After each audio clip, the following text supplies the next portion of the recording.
So at this point, I'm going to open it to the floor for questions. Yes, please. I'm trying to reconcile the results of the survey we heard about this morning and the very low concern about climate with the results and the story we just heard from Andy. And I'm wondering if any of you have views on that. One thought might be that those that completed the survey are thinking about climate as climate change more broadly and not natural disasters. But I'm curious if any of you have thoughts on what might be driving that disconnect.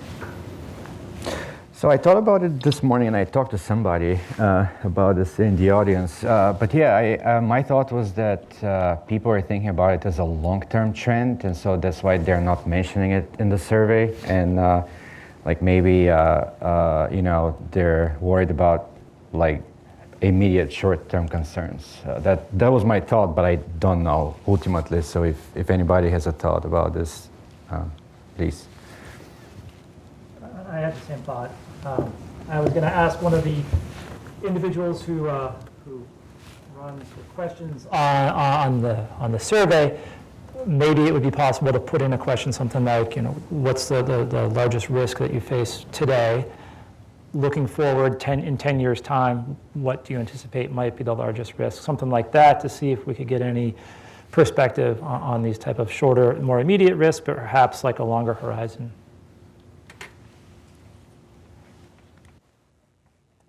Yeah, I kind of agree with Yvonne and Justin. I think it's just this year, right? There are some burning issues out there, so they probably pay more attention to that. But one thing I want to add is that all we do here in terms of research is to try to, number one, understand things, right? Why certain things happen. Number two is to bring awareness to these issues, to the risks, right? So I think also that it's something new which is coming. So I think still a lot of banks doesn't really realize the danger which is coming. That's why, if you think the extreme events, I would say the last 2-3 years, I would say special. And I think the effect we will see very soon, and that is when the banks realize, okay, maybe we made a mistake. I think it's something which we are in the process, and then maybe some banks still need to wake up. Maybe next time the government will not step in, and it's what you see already with the insurance business. And what was mentioned, some of the insurance stepped down, and this will also affect on the banks. Because if I cannot insure my house or I cannot insure my business, can I get a loan? And if I get a loan, what happens then? I think it's a new problem which we just now start to realize. And I'm sorry, I think the local banks and small banks will be very hard affected because they are very exposed to small communities. It's my opinion. Thank you. So anybody else? Steve? Thanks, Yvonne. Really enjoyed the session. Thanks, everybody. I have a quasi question, somewhat of a comment for Justin.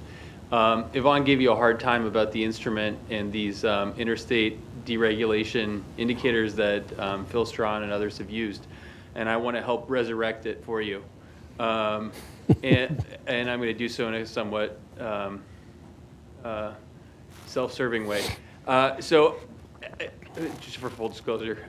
So I've done some research on these interstate deregulation dates, and the dates that Phil uses are the passage dates of the first laws that these states passed. But in fact, the deregulation period was a series of state-level laws. Some of them were bilateral, some of them were regional, some of them were reciprocal. And in fact, even the initial date in which a law was passed, nothing might have occurred in the local market because it required a reciprocating action by another state in a bilateral agreement. And so those initial dates might be confounded, or there might not actually be anything happening in local banking markets when those initial laws were passed. And I'm happy to share the data that we've collected from Dean Amel and extended ourselves with anybody here. It's on my website and my co-authors' websites. So hopefully that could help. Yeah, I appreciate that. We should talk afterwards. Would love to get more insight on those, and I'll check out the data. In looking at the power of our instrument, which is a little bit what you're talking to, we have quite a bit of power.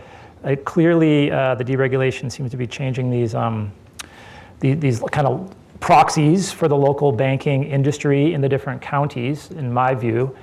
One of the concerns that Ivan raised, I think, is perhaps there's other drivers of that compositional change that aren't just the deregulation. So we can definitely, we don't really delve into that too much in our current draft of the paper, to be fair. We really lean heavily into some of these very prominent earlier papers that do a similar thing. But I think we can definitely try to shore that up and at least do our own analysis to explore how strong, you know, our assumptions are. Yes. So this question is for Sean. Unfortunately, in Boulder, we also had one of these wildfire events that took 1,000 homes in town. And one of the things that was striking about it is there was a whole fire boundary, but then there were also houses that were kind of still intact versus ones that were completely destroyed, like on the same block. I was wondering if you had any information about like the degree to which there being total losses, and like how, like what fraction, like in the area in those fire boundaries. Sort of understand, you know, Paradise was completely destroyed, but like it might be useful for your insurance story. Because like the other kind of narrative that like you hear when you're so close to this is that like the total losses, people don't have enough insurance. And for the partial losses, they may even be overinsured. So you might get some interesting variation if you could kind of drill into that. Great question. For the current study I showed you, we are not making a difference, distinguishing the damaged from the undamaged, but I'd strongly recommend you to take a look at another paper by our economists from Philly Supervision. They've actually got the data on exactly which properties were damaged, which ones were not, and they have found some really interesting findings that you know, I think is an improvement upon the existing literature. And on your second point, we are in the process of trying to get some data on insurance. So hopefully later we will have some more information to update you on. Thanks. Todd? I've got two questions, if you'll permit me. First is for Andy. So as a banker who's been through an extreme event, can you imagine some supervision or some regulation? You know, is there something an examiner could have asked you about maybe 2 years before this happened that would have put you in a better situation, or not so much? And do you see a response for supervision or regulation? You know, it's hard to bring in supervision and regulation to a natural disaster. It's so sudden. I don't know anything that could deal with that. I will say that 3 days after the tornado, my commissioner, Rashonda Kelly, was on site, and the deputy commissioner toured the area, stayed all day at the bank. The commissioner, deputy commissioner, the supervisor of banking, and a big portion of their staff came and worked at our disaster relief community center there. So they've been very much on site with that, and they have been very supportive of everything that we've done since then, and have kept up really close with us. So I can't think of anything, you know, in advance that would have helped. Thank you. The second question is really for any economist on the panel that wants it. Can you think of a market failure that you would associate with the provision of banking services with respect to climate change?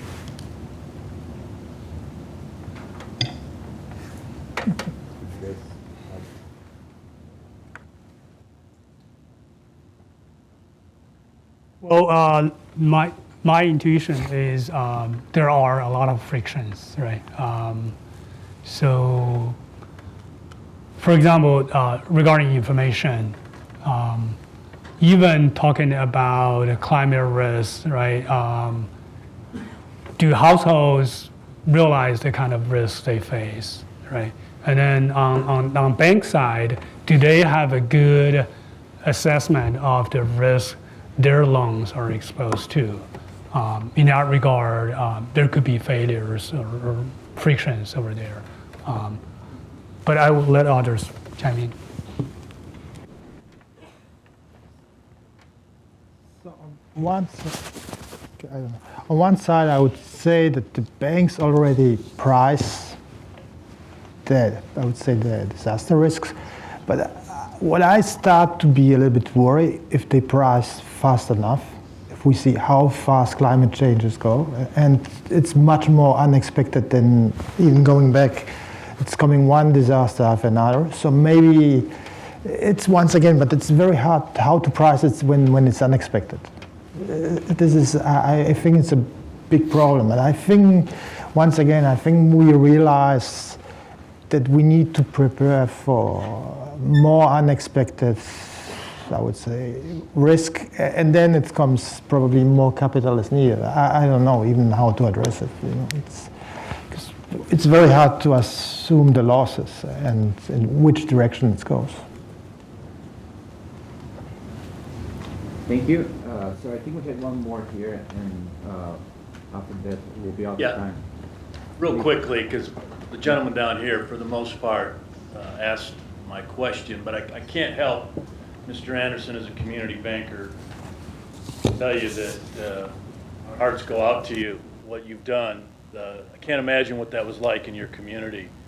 I also find it ironic as I listen to some of the presentations about these possible natural disasters. Candidly, maybe in having my mind wander until Mr. Anderson came up there and reminded us what they're all about. Congratulations to you and your team. And I will assure you that the tabletop exercises that we all go through, for everything from earthquakes to floods, it takes on new meaning when we hear these kind of stories. My heart goes out to you as a community banker. Thank you. Okay. Thank you very much.